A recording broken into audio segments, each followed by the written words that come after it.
Alors, je vous invite à télécharger le fichier de la voiture Peugeot, qui est celle-ci.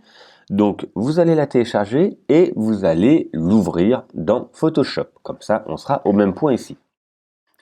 Si on regarde, donc, vous aurez ici un calque comme moi. Il sera peut-être appelé arrière-plan si vous voulez avoir marqué calque 1. Là, sur le petit cadenas qui va figurer, vous cliquez dessus et vous aurez automatiquement quelqu'un qui va apparaître. Donc voilà, on est pareil, on a ça.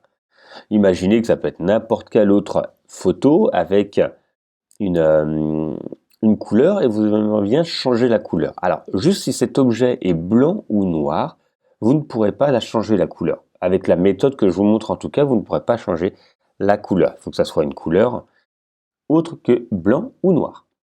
Alors, il y a plusieurs méthodes pour changer la couleur. Je vais vous montrer une. En fait, on va jouer sur la teinte saturation. C'est ça qui donne la couleur. Et ici, c'est sur un exemple simple parce que si on regarde les éléments qui sont autour, à part la carrosserie, on va vouloir changer la couleur, tout le reste est soit blanc, soit noir, soit gris.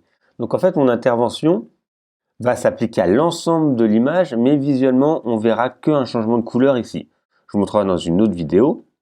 S'il y a d'autres éléments de couleur ici, pour pas interagir, parce que le but c'est de changer de la couleur que d'une partie que l'on veut. Ici, dans cet exemple que j'ai pris exprès, on va changer la couleur que de la voiture. Alors, en fait, ça va être un filtre. Ici, on a des filtres et on va pouvoir également jouer avec les images sur les réglages et on retrouve ici, vous voyez, teinte saturation. Moi, je vous déconseille de passer par image, réglage, teinte saturation. Pourquoi? Parce qu'en fait, si on fait ça, l'action qu'on va faire, on ne pourra pas la retravailler par la suite. Ça va être considéré comme une action, on va changer, le résultat va être bien, mais si vous voulez changer de couleur, vous êtes obligé de revenir en arrière, donc annuler votre opération pour changer. Moi, je vous conseille de passer par les calques de réglage. Les calques de réglage, en fait, c'est un calque qu'on va trouver juste ici, qui va se placer au-dessus de notre calque, et le réglage va se faire par-dessus, comme si on mettrait un filtre. Si vous mettez un écran de couleur devant vos yeux ou vos lunettes de soleil, ça change la couleur. C'est pareil. Vous retirez une lunette de soleil, ben vous voyez de nouveau l'autre couleur. Voilà, ça évite en fait, de bloquer complètement ce que vous avez fait. Ça va être juste un filtre par-dessus qu'on va pouvoir modifier aussi simplement que l'on veut. Alors, je suis dans la palette des calques. Si vous n'avez pas cette palette, fenêtre, calque. Elle va s'ouvrir et on aura la même chose, fenêtre, calque. Voilà. Tout en bas, vous avez des petits symboles et ce qui nous intéresse, c'est le cercle qui est divisé en deux. Je vais cliquer dessus et je vais retrouver exactement la même chose si on regarde. C'est la même chose qu'il y avait ici. Vous voyez? Luminosité, contraste, niveau, etc. Hop. Et on retrouve luminosité, contraste, etc. Celui qui nous intéresse, c'est ce que je vous disais, c'est teinte saturation. Je clique sur teinte saturation. Et ce qui va se passer automatiquement, j'ai ici un calque qui s'écrit, ça s'appelle mon calque de réglage, et une fenêtre propriété qui s'est ouverte.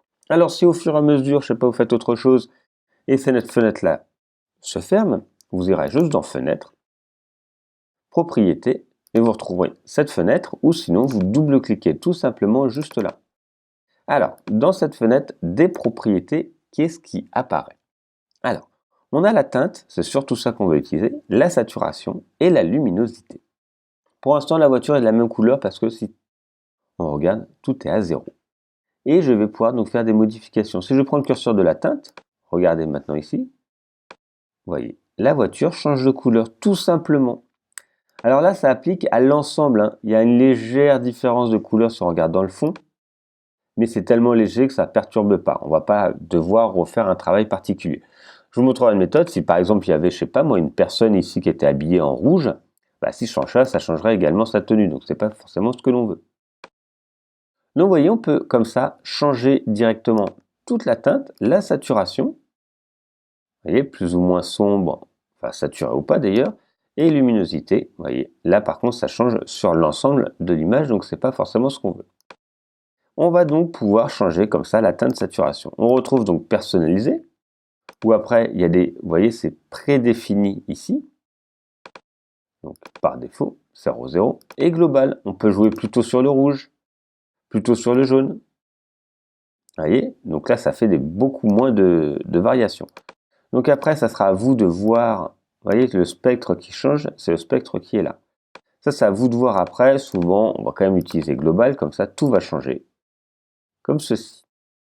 Une fois que vous avez ce que vous voulez. Vous allez l'enregistrer de différentes manières. Je vais vous montrer juste dans la prochaine vidéo.